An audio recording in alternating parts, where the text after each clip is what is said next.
Hello, everyone, and welcome to this week's topic of the week. My name is Alec, and in front of me, I have Joshua himself in the flesh. So, for this week's topic of the week, we have the USMCA as an economic union. So, this is going to be more of a thoughtful kind of discussion Yeah. where where we will talk about what the USMCA is and also kind of just have a more like an open debate of what we think if we were to have USMCA as an economic union. But before Mhm. we go into that discussion, I do just want to talk about the USMCA itself. So the USMCA is a free trade agreement between the US, Canada, and Mexico. This replaced NAFTA and was signed in on November 30th, and then it was implemented, well, it took effect in July 1st. The difference between the USMCA and NAFTA itself was just some different provisions. Some of these provisions included a more beneficial side for Northern American workers, particularly workers in the United States, because it was believed that the United States didn't have much of a advantage in NAFTA. So when Trump reorganized NAFTA to make the USMCA, it kind of created an equal playing field between Canada, the United States, and Mexico. Some of the provisions changes included stuff in dairy and agriculture, which increased Yeah. U.S. farmers' access to Canadian dairy markets, automobiles, and intellectual property, labor, and a bunch of other. Financial services, textiles, Yeah, there and we go. haircuts. Yep. So that's kind of the USMCA in general. I mean, Yeah.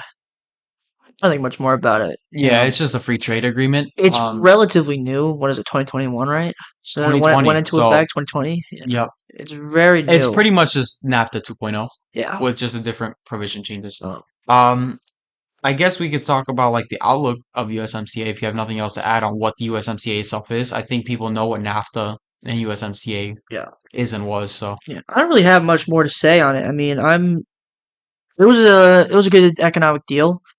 I think it's a By fantastic President deal. Trump. I think I definitely like how it gave the access to the American economy specifically.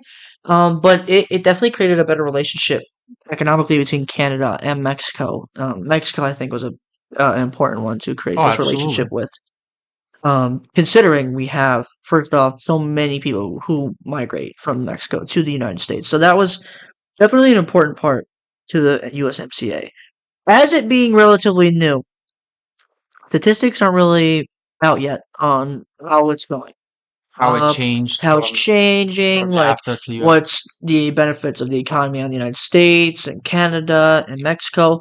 So we can't really give you guys that kind of outlook. What we can generally tell you is that there's definitely it's more fair, I would say, than NAFTA was I in agree. terms of everybody.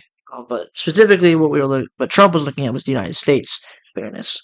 Yep. So I do want to say that the USMCA over the next like until 2036 for when they have to renew it, their outlook is to cover more now of digital trading, anti-corruption, continuing good regulatory practices, and one of my favorites is ensuring that SMEs, small medium enterprises, are benefiting from the USMCA. yeah, So we'll see how this goes for these small and medium sized businesses and how they can benefit in this new free trade agreement.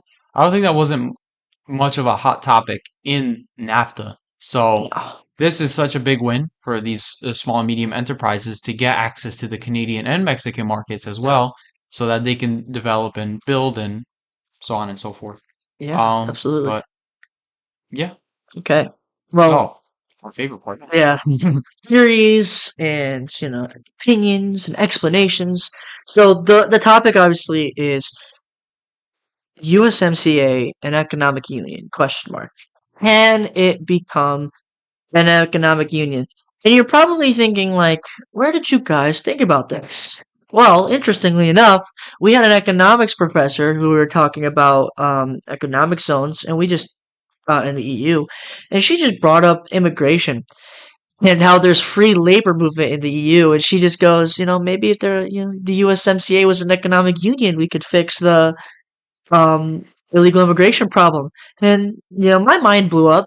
Dude, when I tell you, I sat there just like I stopped processing everything else that was being said, and the way she just like nonchalantly just fixed it an immigration problem. She said it and just glossed over it, like she didn't just say the most mind-boggling information to Professor Sharu, if you're watching this or listening in, we thank you for everything you've done for us.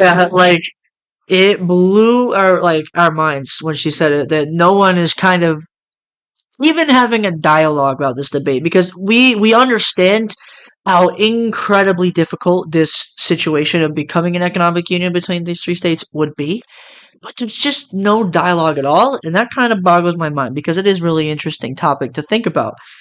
There's different things that would benefit from a USMCA. Freer trade, like an economic zone, yes, has free trade, but this would just be like, all right, stamp it, move along. The immigration, changes in immigration, so much easier. Massive change. Common currencies, or sticking with the US dollar, that could create stronger economies. Right there. Yeah, that could create stronger economies. Financial sectors, wages can be raised. Um, Stability in Mexico can be, finally become a thing. Yep. So many different things can benefit from this. So it was definitely interesting. So starting on those topics, I would like to discuss free trade. What does an economic zone have? Why is it so important for free trade within that? Are you asking me or Just generally, but you can okay? start. Yeah. So the importance of an economic union is what you said, going back to the whole red tape situation where you just stamp it and go. Um, the goal of it is to essentially, yes, you do have your free trade, limited tariffs, whatever, but with an economic zone, you could just move things instantly. So if you want to sell to Mexico, you can just put it in a truck and go and have that transaction, zero tariffs, and completely like not what's the word I'm looking for? Not bound by borders, not Sure. bound by borders, not bound by regulations. Yeah.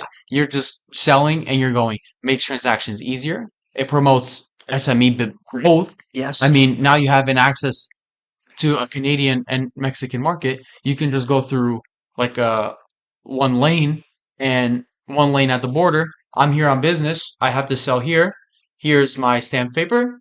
You're good to go. Yeah. So Love it makes trade freer, and it also discourages the idea of putting tariffs to try to harm a market, harm what is the word I'm looking for? Harm markets, harm companies Yeah. to try to get Wages. yeah, to try to get an advantage over the other. So this just be fantastic. Plus, Yeah. it promotes growth and investment in countries like Mexico, where people aren't too keen on building a business in Mexico or investing in Mexico. But if you have a full economic union, you'll have Mexican entrepreneurs or people that want to be entrepreneurs have the ability to go to more richer countries like the United States or Canada, innovate and create something, bring it back to Mexico, create jobs, and then sell it off to within the economic zone, or you can sell it out onto the world. So this is what I see as a economic benefit Yeah. of this. I personally, um, I know how we know how much of a long shot this is, but this is so important because, well, let's take Brexit for example. Look at the EU and the UK. They just had to renegotiate, I think, 74 trade deals, and struggling to create trade routes. They just struck the Northern Ireland trade route deal, the green and red lanes. It's so difficult for them when they left. And you're probably thinking, well, is it going to be just as difficult to negotiate already like new trade deals in this economic union? And well, the great thing is when you join when you join the EU, we should take those same principles. You join, everything's, you get the same benefits as everyone else gets. Free trade. You can move anywhere you want. You're set by a set of rules, Yeah. and you just follow those economic principles. Yep. You don't create new trade deals when you're in a union. Yep. Yes, the first time that the EU was created, they had to go through a laundry list of items that they want to accomplish. But the moment you accomplish that and create them, you're at the point where you could just join and you have a set of things to follow. So Yeah, and I mean, this is so great because first thing is first is that they can create the no tariff. Within there already is like really really low tariffs or little zero, to none, yeah, yeah. little to none. But this could just be the no tariff, and then agreed on certain things that could have tariffs from outside sources, imports and exports. Then there's the expanded access to financial services. Free trade is not always just in goods, it's services like banks, hedge funds, anything that they can use to invest, people can put their money in. That expands the services. Not just if you're an American company, you're in the United States and you had to get licensing to go to Canada, or get licensing to go to Mexico. It's all in one. That's huge. And that's the same in Europe. Europe is big on that. The next one is lower taxes. If you're all in it together and businesses can move around wherever they want, there's no really incentive for someone to have higher taxes or lower taxes. You could just lower them in general because the incentive is you want them to move everywhere and have one general economy. And yeah, so the free trade one is, I think that's a big talking point, an important part of the economic union because we see it in Europe how big that is. The freedom, the movement of goods, financial services, no tariffs, lower taxes. It incentivizes people, businesses to move and also create, and create these new businesses. Small businesses have an ability, they're not stuck. How difficult is it to go from state to state as a small business in the United States? So difficult. And then you can take it to the level of how difficult is it to get to Canada and Mexico. It's really difficult now. We can get onto this in the next one in immigration, but there's the passport or the business kind of passport. I don't know what it's called. It's like just to get over the border. So, you have anything else to say on that one? No, I think we banged on everything we needed to. So that's one of the biggest things that could come in an economic agreement. The next one, my favorite part, is immigration. What is the biggest thing we have in America, or that the politicians like to make it out to be, is an immigration problem. And it's true. There's 13.5 million illegal immigrants here. Our border is cluttered, really hard to get through, and that's many reasons for that. But immigration is great for economies. It boosts the freedom of movement is so important. You need a job in a sector that needs to be filled. You go there, you fill it. If it's done, you can go back and do whatever you need to do. EU has an EU all passport, meaning if you have that passport, any country that is an EU member, you can go to. No questions, no ifs, no ands, no As buts. soon as you land at an airport, scan your passport, you're in. Yep, there's no. I mean, it's just so easy. It's just like flying in the United States. Once you get down, you're good. USMCA passport would do a lot of that. First things first. For the immigrants that come over the border, for the 13.5 million, they can solve that issue because they apply for the USMCA passport. Doesn't matter that they live in Mexico now. They're one. They can just freely move. They're freely moved. They They want to are a work. USMCA member. Yeah, they want to work. Mhm. And why should we bar them that opportunity of them wanting to work and then returning back to Mexico? Not only if we just let them work, like you said, it would promote economic boost. There would be a bigger pool of labor capital. So, and it fills the jobs that most people that don't want to do it. So it just creates a bigger pool. And once we allow that free movement, if there's free movement, what problem of immigration would there be? If people want to then live in the United States, for example, they can. It'll promote the building of new housing infrastructure as well, which also solves a housing problem as well here in the United States that we have. Because if we have people that are willing to move from Mexico to the United States, the first thing they're going to need is a job. Yep. The first thing they're going to need is the resources to build a house and so on and so forth. So this kind of solves like a multitude of immigration related problems, which is finding a job, housing, etc., etc. Yeah, I mean, free movement of labor, big important one. Very important, Very important. especially in times like these Yeah, where there's a lot of job closings right now. yeah. Tourism. I mean, a lot of people go to Mexico. Mexico's a beautiful country. A lot of people go to Canada. Canada's a beautiful country. And there's a lot of people that come to the United States. Beautiful country. And then business. I mean, if you're just here on business, you know how difficult it is for, let's say, you live in Canada and you work in Buffalo. I've been over the Canadian border before.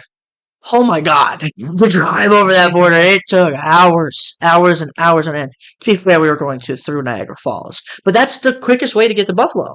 So all of these people who are working in Buffalo but live in Canada, they have to go through this border. Oh my goodness, how many times a day? Like, why are you coming to the United States? Would you have like over $10,000 worth of goods? No, we'll do the same dang questions I all the time. And I'm sure, if you're on the wealthier side, you have some passes to get through, show an ID, Yeah, I mean, yada, yada, there's yada. the Nexus program, Yeah, there's the Century programs from like the Trusted Traveler programs here in yeah, the United States. But why pay when you could just, because you have to pay every 5 years. It's every year or every 5 years yeah. for some of these programs. So Why much pay? money. Why pay when you could just go ahead? Yeah. But what's great about this, you're a USMCA passport holder, or, you're going there on business. You have, whatever the business card is going to be, because they'd have to be separate. Right. Um, you just create automated machines. Go up there, passport, you're in your car, put it on the dash, read your face, comes back, put it back in your pocket, opens the gates, boom, you're through. 7 o'clock in the morning, you got to be at work at 9. Buffalo's an hour and a half away. You get there a half hour early. You get there half an hour early. Easy peasy. You don't have to get up anymore. It's 5 a.m. to leave by 6 o'clock because you got to go through traffic. It smoothens the process. And also, the other thing that smooths the process is also just general tourism. We were on the border to get to Niagara Falls. Took us 2.5 hours to get through that border. 2.5 hours. That's so much traffic. And for what? We're so friendly with the Canadians. And half these people are like, what are you doing coming to Canada? Do you have $10,000 worth of purchases? It's like so I frustrating know, because dude. we're so friendly with the Canadians. It's not like we're going over the border to China or Japan, and they don't know us and they don't trust us anyway. They trust United States citizens, just as like going down to Mexico should be as simple, and Mexicans coming through to the United States, vice versa, Canadians coming through to the United States. It should be easier, and this will make it easier and make it much more incentivized too to open business, to work. Um, it would be very, very influential, and it would Right. solve a lot of the immigration problems. I mean, 13.5 million people. What do we do with them? Well, give them the rights as a USMCA citizen. They don't have to be American. USMCA. All of a sudden, they're taxpayers for everyone, Yep. and they solve everyone's problems. Now they're bringing in revenue, which is going to go into my next point, is that there's going to be more money circulating. So not only will the U.S. get a piece of the pie when it comes to more money circulation, where if we have more money circulating in the economy, that means more jobs, better economy, and not only just for the United States, but it's for Canada and Mexico. So now you have a bigger circulation of money and a wider circulation of money. And it goes back to the point where it just incentivizes to do business in other areas. Yeah, So perfect whole, rounded system: financial services, small business, large corporations, tourism. It all circles. It all makes it easier. and it'll fix the bank problem too, because now banks are more inclined to fix any cracks they have in the financial system to support uh, the developing USMCA. Hmm. Because if one bank hypothetically has a big like stronghold on USMCA's economy, it could collapse. It could hurt three, not collapse, but hurt three economies rather than one. So it'll put the pressure on banks as well to essentially fix their shit. Yeah, exactly. Yeah. And the one big thing I think people are probably thinking about, where these are benefits of hypotheticals. What are other like things that kind of like draw us all together? What can draw all these countries to do this? Well, first off, common things like we have some of the biggest oil markets in the world. Canada is a large oil market. United States is a large untapped oil market. Mexico has a large untapped oil market. All of us need that. That's an important part. Second thing is labor. There are a lot of Mexicans who They want to work and they need labor, and this not we can create labor in Mexico, but they can also come here for labor. They can go to Canada for labor. And then the next thing is financial services. Mexico needs that. US and Canada has that. We could help them promote financial services and all other things. And then tourism is another thing that we all have. We all need common things that can just make life easier if we were all just an economic union. Yep. And I think another thing we're not addressing here is if the USMCA became an economic union, this would force the creation of better transport infrastructure. Yeah, that's right. I didn't So, think about that. the United States, I don't know how any of y'all feel about it, is a very car dependent society. Yes. I have my things to say on it, but it'll promote more and more efficient public infrastructure because now we need to connect three countries. How are we going to do that? High speed rails, better highways, better sort of like everything. Larger metro Larger systems, metro systems, airports. They'll just even open a new expanding cities in general. open a new that too. It'll just promote a whole new level of infrastructure that we direly need because of the rest of the world and Europe and Asia. They have amazing Yeah. infrastructure Oh systems yeah. to connect people. And if we don't have that here in the United States, we have cars and they're just inefficient. You have one person driving one giant piece of metal to get from point A to point B when you can have a high speed rail to get you from point A to point B, but carry hundreds of people. Yep. It would be so huge. And the one biggest thing I think that's big, especially a big problem in Mexico City. There's so many people. It's dense. New York City, very dense. Toronto, very dense. Well, what does this do? The United States is pretty good with this. We have Houston, we have Dallas, we have LA, we have San Francisco, we have Chicago. We got everything. But Canada has dense cities, Vancouver and Montreal and what's the other one? Toronto. Mexico City has 20 million people in it, I want to say. Somewhere between 15 and 20. It's Not entirely sure. huge. It's huge, to Yeah. say the least. It's huge. This gives further expansion. We're going to be a lot of people, a lot of movement for cities. And even in the United States, I truly believe that cities like Dallas, that cities like Atlanta, that cities like LA, that cities like San Francisco need to expand, just as Toronto needs to expand, just as Mexico City needs to expand. Tijuana, big tourist place, very small city. It needs to expand. It promotes this expansion of these cities for rights. And you're gonna say, well, it can hurt the environment. Well, I mean, it's not gonna be that much. We don't need to expand 20 miles. We just need a couple of expansions here, bigger high I mean, rises.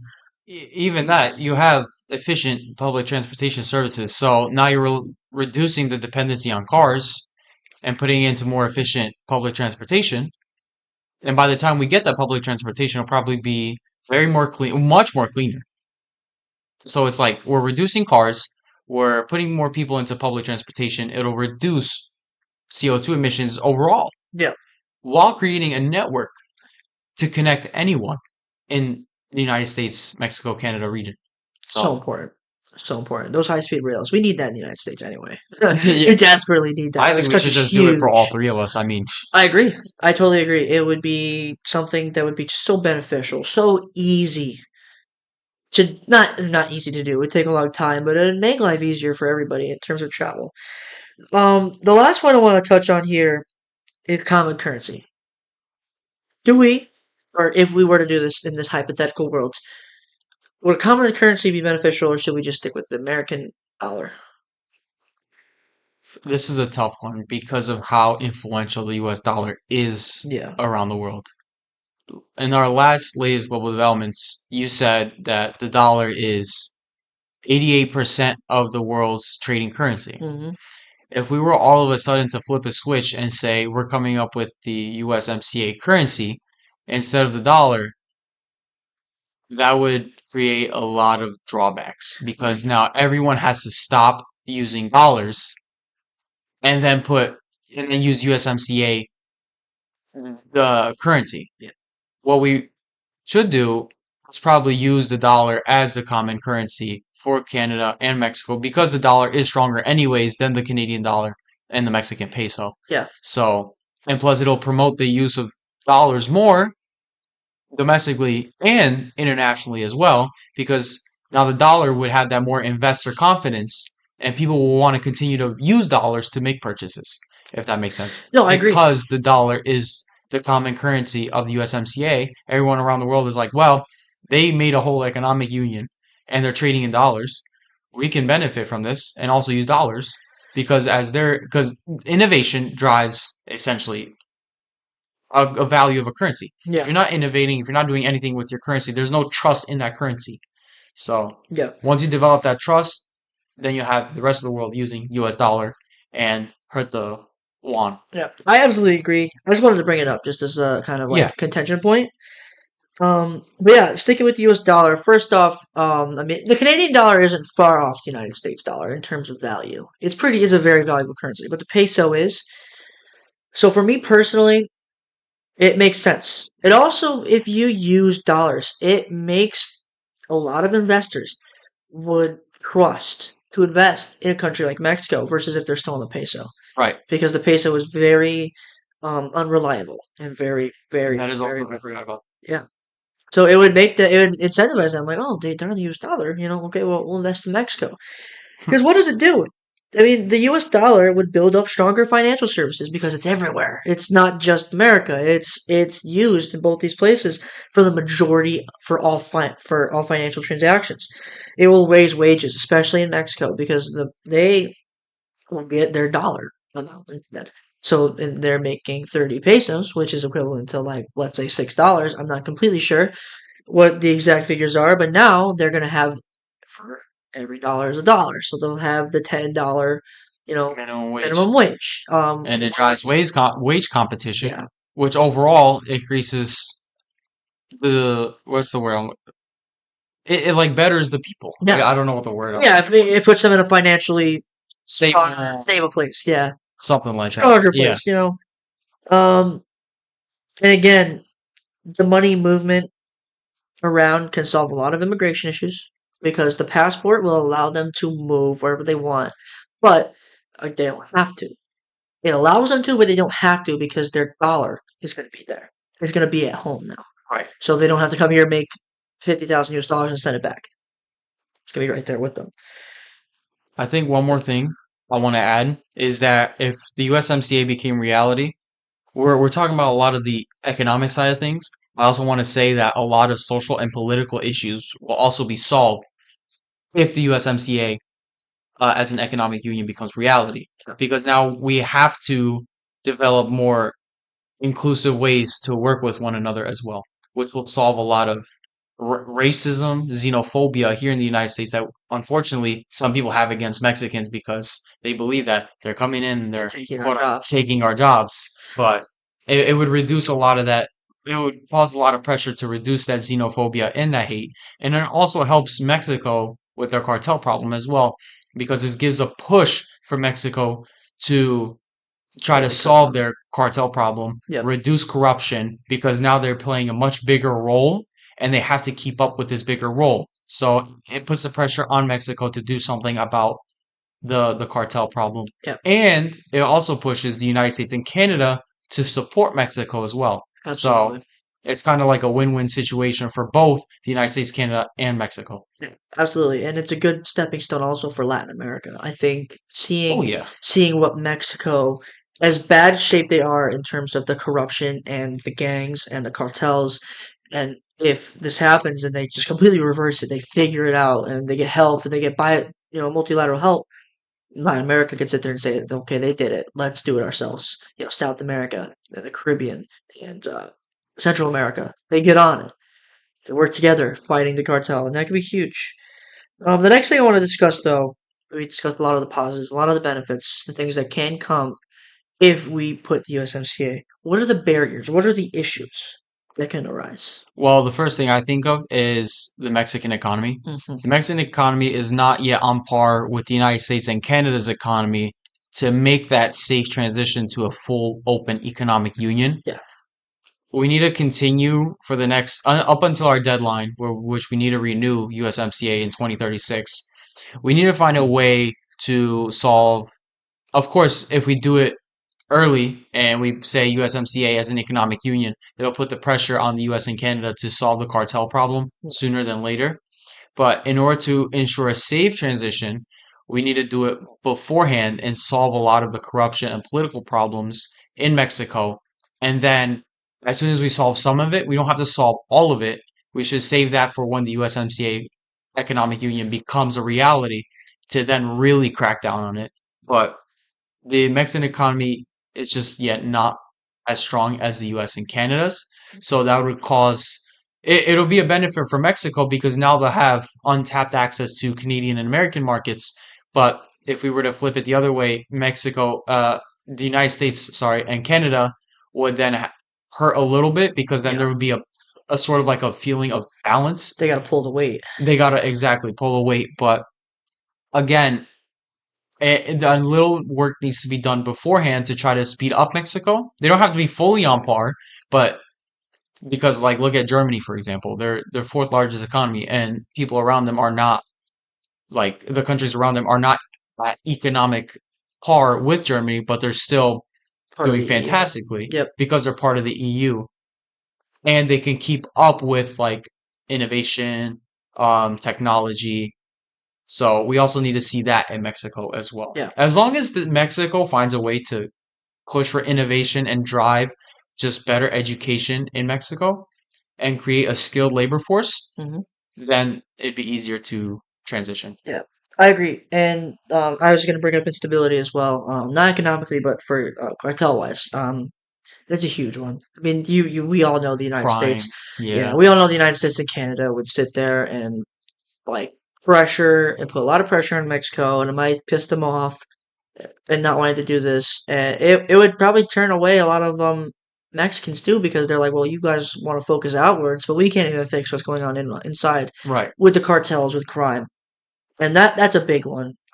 Their instability, they're basically moving towards police state, and their fight, their a lot of their economy and a lot of their GDP is going towards military and police to fight crime and fight the cartels, and the cartels are a big burden, not just on Mexico but on Latin America. Next one that I have is that could be an issue is the United States with its large conservative population. Hmm. I'm not gonna disagree and argue with conservatism as a general thing. I'm myself am a more conservative gentleman, but there's a large population of conservatives that are turning populist, that are turning against going to the international stage. Donald Trump brought a lot of things of them not funding the taking funding from NATO, taking funding out of the UN as the United States funding, and trying to renegotiate deals, looking inwards, trying to bring manufacturing back to America. All good things, done properly, could have been better, but all good things. But we are a society that doesn't always, that has a counter pressure of not looking outwards, of that's conservative in the United States. So that could be a big barrier. That's actually a fantastic point. I didn't think of that when I Yeah. was looking at what needs to be a reality first before USMCA because it becomes an actual thing. It is true, and it's unfortunate that with everything going on around the world, the United States population in general really has been feeling more inward looking Uh huh. than rather outward looking. And I don't think this is viable because we need to be even more outward looking now. Because look at China and Russia, for example, right? They're continuing to outward look regardless of all the economic hardships going on around the world. And we should be doing the same thing. We need to see what we can do with our partners regionally here in America and in South America, what we can do with our Asian partners. Because when we do things, when we have more minds to the table, we can solve a lot more problems more efficiently. So we can't stop looking inwards, and we need to look more outwards. Yeah. And I think one of the things that people kind of misconstrue within the United States is that looking outwards and looking inwards are completely two different things. I think they go hand in hand. A lot of times when we look outwards to, let's say, get precious metals, they can benefit the economy. Or let's say to get oil, that benefits the economy. Trade deals, that benefits the economy. And so, not looking outwards doesn't mean you're just not looking at. Sometimes you're doing looking outwards to help what's going on inwards. Same with going inwards. So I think we need to start looking at them as kind of like a relationship, not a this is one way, this is another way. We got to look at them as a relationship to where okay, we could focus on what's going on here, um, by making deals here, or focus on what's going on out there, but also focus on what's going on here by making deals out there to benefit what's going on in here. Yeah. So it's kind of like a relationship more than a opposite. I also have one thing to add too. Well, Mhm. this is a new thing that I want to talk about is the idea of like sovereignty concerns Ah, as well between Mexico, United States, and Canada. Because now if we have a full free economic union, that means we'll have to have political ideals be the same thing. We need to have open borders, etc., etc. So the biggest concern with the USMCA is sovereignty issues caused by like having to have like similar essentially politics. yeah. So that's also one of the biggest reasons and the biggest like not downside, but I would just say concern, really. This is probably more like a United States like type of concern rather than Canada and Mexico, in my Yeah. opinion. I mean, there's still always going to be sovereignty, and I think we should allow the respects of each country to govern the way they want to govern, within reason, because we want obviously to have aligned values. That's Right, important. But the EU does a really good job at that. I think the UK leaving, I wouldn't blame. I think it was a conservative population scared about immigrants and left. right, I don't think the United States has that same fear. First off, we're the highest country in net immigration in the world, so that's not something we fear. right, Do we have a conservative population that cares about like immigration? Absolutely, but their immigration outlook conservatively in this country, I believe, is more towards the political control, like government right, control versus like ideology. There is obviously a clear ideology conservative section, but I think it's more about political and government control than anything. right, So that might not be a big issue with identity in terms of people moving freely. But you are right, the sovereignty concerns of aligning politically. right. And I just want to look at the EU model, for example, right? The politics in each individual European country is different. Every country has their own problems, but they're able to set them aside when it comes to the concern of the EU as in general. Yeah, Like if you look at the 2015 refugee crisis, the EU had no choice. Of course, there was hot debate on like my country's taking all these migrants, especially that debate was hot between Italy and Greece. yeah, But it pushed the EU to do something about it, to open up migration yeah, into the EU. So it allows for, yes, you'll have your ability to have the idea of sovereignty and protecting your own country, but it'll also create a new way of solving political problems rather than having just one country saying, I can't do this, I'm gonna just pass it on to another country. yeah, So I guess that kind of like solves the feeling of sovereignty concerns. Yes, you'll still have your sovereignty, but you need to come to a consensus with the rest of the EU to discuss what we can do to protect your sovereignty and solve a problem that does arise, like a migration crisis. yeah.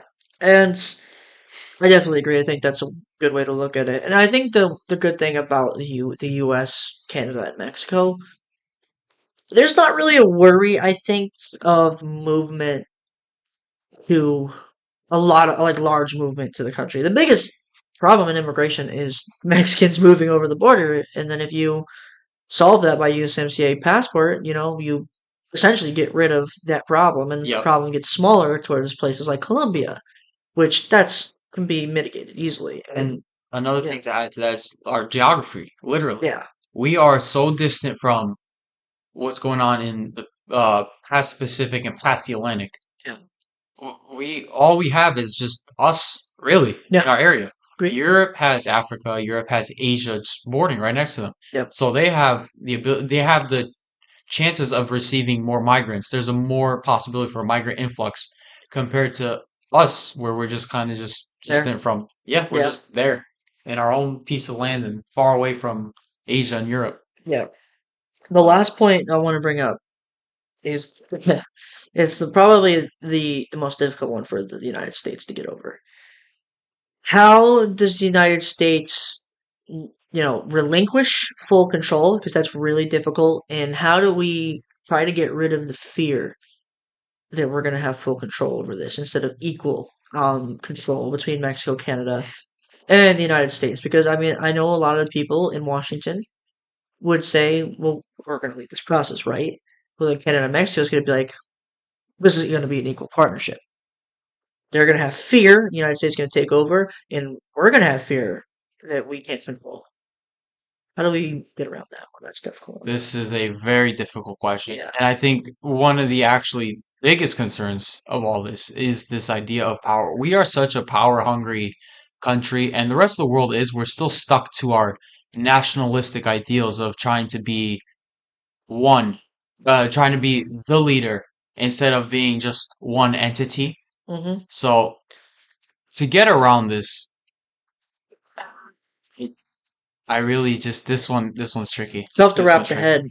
Yeah, because I this struggle with world that. just relies on just at the moment we rely on instead of converging globally, we still are tied to the idea of nationalism. But there is a growing shift to becoming converged as Yeah. one world. Yeah, But we're not quite there yet, and this is why it won't be a reality sooner than later because of the idea of power. I agree. And I think for me, the biggest thing, the United States doesn't have to relinquish control, literally. First things first, we're the biggest economy in the world. We're the biggest economy, period, within the USMCA. So, by default, practically speaking, we have control because we control 99% of the financial markets that'll be coming out between us. But we have to understand that they're going to want things, Mexico and Canada, and we're going to want things, and we have to respect equally what everybody wants and kind of get on the same page. And that's going to be a little difficult process, but I don't think Washington has to worry about relinquishing control. I think that we'll keep it because just our power in general We'll have is control. we'll have essentially like indirect Control. control, then direct control. Yeah. But politicians in DC want the feeling of direct control. Yeah. Because, like you said before, we are an economic powerhouse, the United States alone. We would have indirect power, and everyone would just rely on us, anyways, for a lot of facilitating of issues that come about. But, They should get the feeling, like Mexico and Canada should get the feeling that they're equal versus knowing that they are. right, That's okay. If they feel like it, they're gonna feel like it. If they're not, then that's not a good thing. So we need to give them that kind of level. right. We can control indirectly and give them the feeling that they have an equal say in everything. There's got to be a point in time where we understand, as the United States, where trying to control everything is limiting our ability to develop. And if we just work out partnerships and work out agreements, the United States in the long run will be better off economically, politically, socially better than the idea of wanting control over everything because we want to be the sole power in charge of everything. I understand why the United States want to do it, and don't get me wrong, I'm not saying that the US is a jerk in the international stage. We just need to cut back a little bit and see that it's better for our people where we instead of being one power trying to control everything, we are the leading power in facilitating discussions, debate, innovation, tech, everything. That'll make us the instead of the boss versus leadership mentality, that'll make us an actual leader rather than that boss mentality of Yeah, we bossing control, the world. Yeah. not we are. We facilitate Yeah, instead of we control. yeah, and I definitely like that the friendship model, stern model. We have to be stern, but friendship. That's Right. that's definitely important. And this won't be a model until like Whatever. until all the old heads in DC leave and a newer generation of politicians come in. Thinkers come in. Yeah. Yeah. Well, anything else? I think we banged on everything. I do want to add one thing Yeah. is um in order for another thing to add to for this to become a reality is a new court system as well. Yeah. That'll this all of this may seem like a minor piece of what we discussed. The EU has how many? Two court systems Hmm. that that handle disputes over migration, handle disputes over trade, Hmm. and handle disputes between member states. Yes. So there's also needs to be a new like USMCA court system to handle these disputes as well, but that can be a relatively easy fix. But Yeah. I also wanted to add that in there to because Yeah, that's a it's good point important to because the EU, what is the European Court of Justice? ECJ and the EC something. Yeah, ECE maybe? I'm not yeah, entirely sure, ECE. but I know one of them is the ECJ. But they're very influential policy wise because they don't have a direct role in writing policy, but they can create policy because of their decisions, kind of like the Supreme Court does. Yeah, So that would be really important to kind of get rid of to make sure disputes don't go too far. People are having an even playing field. right. And So any of the policies that are made in the USMCA, they would have to go through the USMCA court system. yeah. And you also are going to need a new governing body, a new executive, essentially legislative and judicial system for the USMCA alone Hmm. to make decisions policy wise and all the fun other activities. But that's all I have to say for it. Well, this one's an interesting topic. This is one of our first, I think, theoretical ones where you kind of just like, Sat and discuss what if. yeah, Yeah, I think some what so. ifs. I think So, so. um, we said this at the beginning, but we'll reiterate this again. This is we understand this is a complete long shot. Oh This yeah, probably won't happen in our lifetime. it was So just an interesting theory. yeah, I'm glad we brought this up. yeah, because it's something I think that needs to be in the dialogue because look at how powerful the EU is, and think about how powerful we can become in terms of and how influential. I'm not gonna say powerful. I'm gonna say influential we can become.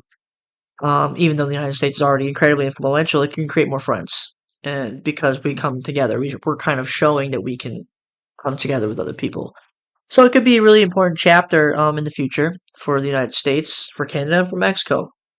And so, yeah, I mean, you guys have any other ideas about this kind of stuff, like theoreticals and what ifs, that you'd Please like us send. to discuss? Yeah, Yeah, let us know because this was a lot of fun. Like this one's something we came up with like last second, so we want to kind of think about more things like this right. in the future for topics of the week. So, Yeah. all right, Thank you everyone for listening in, and we will see you in the next episodes. all right, see ya.